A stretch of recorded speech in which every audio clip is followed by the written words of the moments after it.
جلسہ ڈی چوک میں ہوگا، کسی کا باپ بھی ہمیں نہیں روک سکتا. کوئی بھی چنگاری کسی بھی وقت آتش فشاں میں تبدیل ہو سکتی ہے. اس کو جتنا اوائڈ کیا جائے کم ہے.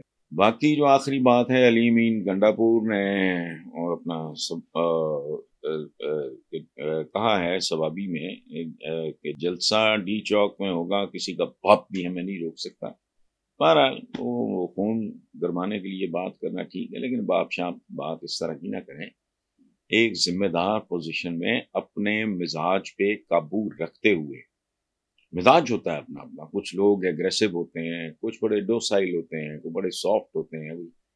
تو لیکن جب آپ پہ کوئی ذمہ داری آ جائے تو پھر آپ کو سب سے پہلے اپنے خلاف جنگ لڑنی پڑتی. Going against your own green, جو آپ کا مزاج ہے اس کے پھر خلاف چاہے کام کرنا. ان کی یہ ہوش کے ناخن لینے چاہیے اداروں کو بھی، کہ وہ اگر یہ برم نے ایک جلسہ جلوس وغیرہ کرنا چاہ رہے ہیں تو اس میں نہ ہرڈل کریٹ کریں. کسی وقت کوئی بھی چیز، میں پہلے بھی کئی بار کہہ چکا ہوں، کوئی بھی چنگاری کسی بھی وقت آتش فشاں میں تبدیل ہو سکتی ہے. اس کو جتنا اوائڈ کیا جائے کم ہے. Thank you very much. یہ حسینہ واجد، بھارت اب آگے منزل کیا ہوگی میں نہیں جانتا، لیکن ایک بات پکی ہے، پہنچی وہیں پہ خاک جہاں کا خمیر تھا. حسینہ واجد کے جو والد تھے وہ قتل ہوئے، لیکن قتل ہونے کے باوجود وہ آدمی زندہ تھا. ایک کلٹ کریٹ کرنے کے لیے اس کے بت بنائے گئے تھے یہ وہ. اور یہ شاید تاریخ میں پہلی بیٹی ہے حسینہ واجد جس نے باپ کو دوبارہ قتل کیا. اس کا نام و نشان تھا. شیخ مجیب الرحمان کو نفرت کا سمبل اور گالی بنا دیا. کس نے؟ اس کی اپنی بیٹی نے، کیونکہ اس کے رویے عوام دشمن تھے. She was a fascist. عوام کے ساتھ مسلسل ظلم زیادتی کے نتیجے میں. اور دیکھیں ایک اور بڑی دلچسپ بات، حالانکہ ترقی کے حوالے سے دیکھیں تو اس خاتون نے خاصا کچھ کنٹریبیوٹ کیا تھا، لیکن باغیرت عوام ہیں بنگلہ دیش کے. انہوں نے کہا یہ نہیں ہے کہ اگر ہماری اکنامک کنڈیشنز بہتر ہو گئی ہیں تو تم ہمیں ویسے ٹھڈے مارتے رہو اور ہمارے ساتھ بدماشی کرو اور ہمارے حقوق پامال کرو. چونکہ وہ بہت ہی ہائی لیول پہ ٹیمپرنگ کرتی تھی یہ خاتون. بہرحال اس کا انجام اس کے سامنے ہے، اور الٹیمیٹلی کیا ہوتا ہے میرا نہیں خیال کہ she will be able to come back. اور دوسری طرف جو اس کی پرانی رائیول تھی وہ بھی رہا ہو گئی ہے. باقی دیکھتے ہیں کیا صورتحال بنتی ہے. اگر آرمی چیف جو بنگلہ دیش کے ہیں انہوں نے فیور کیا ہے، اگر یہ عوام کے ہتھے چڑھ جاتی، اس کی بوٹی بوٹی نہیں، وہ ریشہ ریشہ علیحدہ کر دیتے.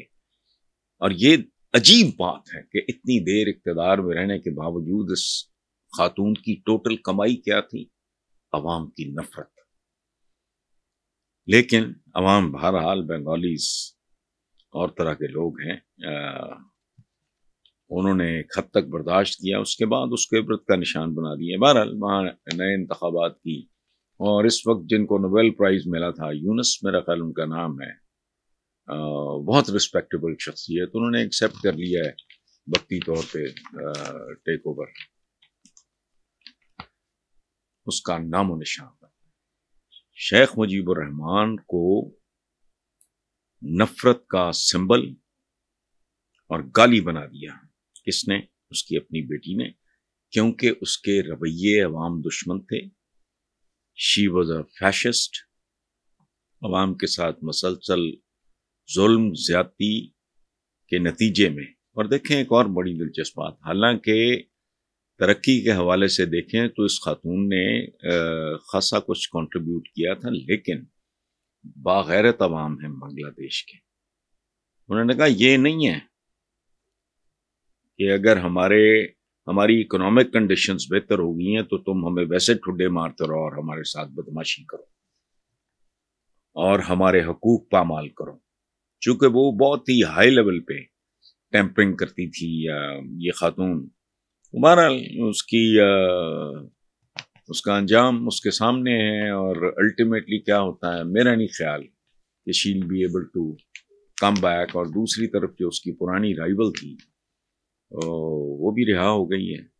باقی دیکھتے ہیں کیا صورتحال بنتی ہے. اگر آرمی چیف جو بنگلہ دیش کے ہیں انہوں نے فیور کیا ہے، اگر یہ عوام کے ہتھے چڑھ جاتی، اس کی بوٹی بوٹی نہیں وہ ریشہ ریشہ علیحدہ کر دیتے. اور یہ عجیب بات ہے کہ اتنی دیر اقتدار میں رہنے کے باوجود اس خاتون کی ٹوٹل کمائی کیا تھی؟ عوام کی نفرت. انہوں نے کہا یہ نہیں ہے کہ اگر ہماری اکنامک کنڈیشنز بہتر ہو گئی ہیں تو تم ہمیں ویسے ٹھڈے مارتے رہو اور ہمارے ساتھ بدماشی کرو اور ہمارے حقوق پامال کرو. چونکہ وہ بہت ہی ہائی لیول پہ ٹیمپرنگ کرتی تھی یہ خاتون. بہرحال اس کا انجام اس کے سامنے ہے، اور الٹیمیٹلی کیا ہوتا ہے میرا نہیں خیال کہ shall be able to come back. اور دوسری طرف جو اس کی پرانی رائیول تھی وہ بھی رہا ہو گئی ہے. باقی دیکھتے ہیں کیا صورتحال بنتی ہے. اگر آرمی چیف جو بنگلہ دیش کے ہیں انہوں نے فیور کیا ہے، اگر یہ عوام کے ہتھے چڑھ جاتی، اس کی بوٹی بوٹی نہیں وہ ریشہ ریشہ علیحدہ کر دیتے. اور یہ عجیب بات ہے کہ اتنی دیر اقتدار میں رہنے کے باوجود اس خاتون کی ٹوٹل کمائی کیا تھی؟ عوام کی نفرت. تو انقلاب تو میں نہیں اس کو خیر کہتا. انقلاب کا تو مطلب یہ اور ہے. یہ جو کچھ یہ مشاہد کے بقول اور یہ بات درست ہے، لاجیکل ہے. میں اس کو مختلف طریقوں سے بیان کر چکا ہوں کہ یہ ہمارے لیے وارننگ سے کم نہیں ہے. یاد رکھیں، حضرت علی کا ایک قول ہے، آپ نے بھی سنا ہوگا، اور مسلمان کو تقریباً وہ یاد بھی ہے کہ کفر پہ قائم معاشرہ زندہ رہ سکتا ہے. کفر جسے ہم کہتے ہیں، ہمارا دوست ہے چین میں، تو کوئی مطلب دین یا کوئی مذہب ایسا تو نہیں ہے، لیکن ظلم پہ قائم حکومت یا معاشرہ زندہ نہیں رہ سکتا.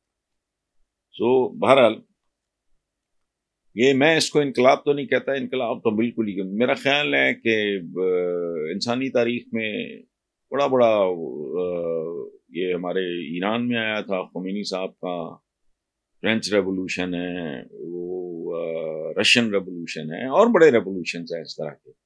لیکن وہ بیسیکلی نئے ظالموں کی آمد کا اعلان ہوتا ہے. پرانے انقلاب کی میری ڈیفینیشن بالکل مختلف ہے. بنیادی طور پہ نئے ظالم پرانے ظالموں کو ریپلیس کرتے ہیں. کوئی انقلاب آپ اٹھا کے دیکھ لو، اس کا یہی انجام ہوتا ہے.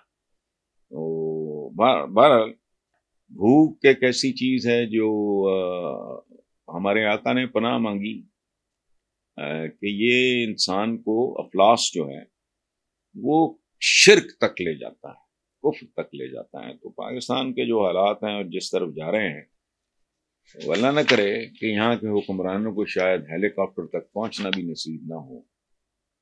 ظاہر ہے کوئی پلیزنٹ صورتحال تو نہیں ہے.